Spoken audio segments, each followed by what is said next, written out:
Hey everybody, welcome to week 7. This is the last full week of the term, which is very exciting. Now, it can also be very nerve-wracking, very concerning for some students if you're behind or if your grade is struggling and it's pretty low. But know this: there is still time. There's still time. Um, I am still accepting all late work, and we'll get to that late work kind of policy and when that time ends. But I just want to start with some encouraging words. You can do this. If you've gotten to this point, even if your grade is failing, even if it's pretty low, you can do it. I've seen many, many students over the years pull it out in the end.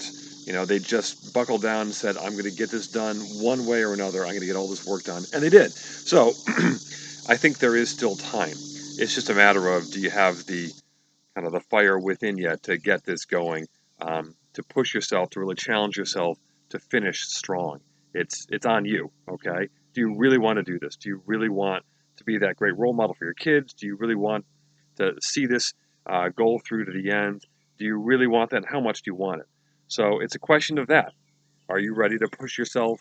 If you want it that much, are you ready to push yourself and push yourself hard in these last days? So all right, there's my pep talk. Pep talk over. Now let's get down to brass tacks. What does all of this mean? So we start week 7 today.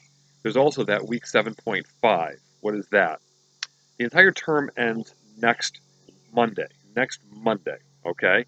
So we start week 7 today, and as always, that goes until next Saturday, or this coming Saturday, 11:59 p.m. That's when week 7 ends. Now, in the intervening time, on Friday, that's when we have this little bit of an overlap, and that's where week 7.5 starts.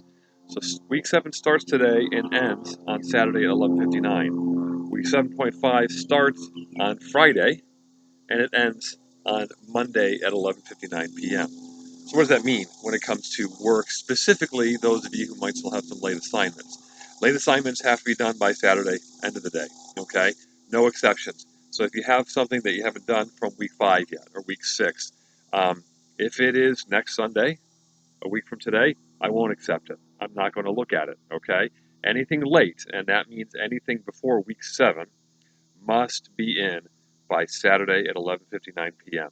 Must be in. I have to call this late work kind of thing at an end at some point, and that's when it's going to be. It has to be Saturday night, 11:59 p.m. So if you have late work, that is it. That's the only time. Everything else in terms of week 7.5, that has to, and week 7, because week 7 will actually end on Saturday. Everything else has to be done, though, by Monday night. And again, has to be because my have to be in very soon after. All I'm going to be doing on Monday and Tuesday and Wednesday, when those grades are due, is just wall to wall grading. That's all I'm going to be doing. So every single thing has to be in, even those assignments that are on time, has to be in by 11:59 p.m. on Monday. So if you have questions about that, let me know. I'd be happy to address them. But again, you can do this, folks. If you're behind, you can still get this done. You really can. Just reach out to me, ask me some questions, ask for my help. I'd be glad to give it to you. So, what are we doing this week? Well, we've gone through Outlook, we've gone through Word, we've gone through Excel, and now we're into PowerPoint. PowerPoint is fun. It really is. And it's one of those things where a lot of students look at it and say, oh, I'm never going to use this. I'm going to be a nurse, or I'm going to be a police officer or something. I'm never going to use PowerPoint. You might be surprised. The more and it might not even be PowerPoint. There's lots of different presentation software programs out there, but the better you know how something like PowerPoint functions, the better off you'd be using another kind of software like Prezi or Google Slides, which is Google's version of PowerPoint. So everything that we're going to be doing here this week is going to benefit you no matter what kind of program you use, because you're going to use presentation software for presentations, whether for big crowds or smaller groups. You might even use them in interviews. More and more people are using them in interviews, and you can also use them in trainings. So there's a good chance that all of you are going to be using PowerPoint at some point in your career. That's why we're going to be doing it. It is fun though. It allows for a lot of creativity.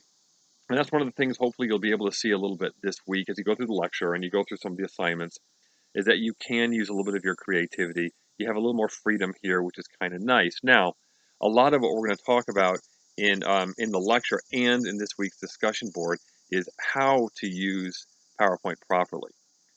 What makes for a good PowerPoint presentation and what makes for a bad one. And that's going to be very important. So really key in on those elements in this week's discussion and in this week's lecture is what makes for a good PowerPoint presentation and what makes for a bad one. What are some good tips and tricks that everyone should remember? So you do have a PowerPoint assignment this week. You also have a reflection this week. And then you're going to do, obviously, the discussion boards. And we're going to have our topic, which is about kind of helping a colleague of yours get through a PowerPoint presentation and basically creating it and formatting it properly so that it looks professional. And I will have another added discussion board thread, which is kind of a different one, a little unique, but still on topic. And if you post there, those posts certainly will count for your overall total for the week. And as always, folks, let me know if you have questions. Email me, call me, text me. Many of you have been very good about doing that. If questions arise, you know where to find me. Thanks, folks.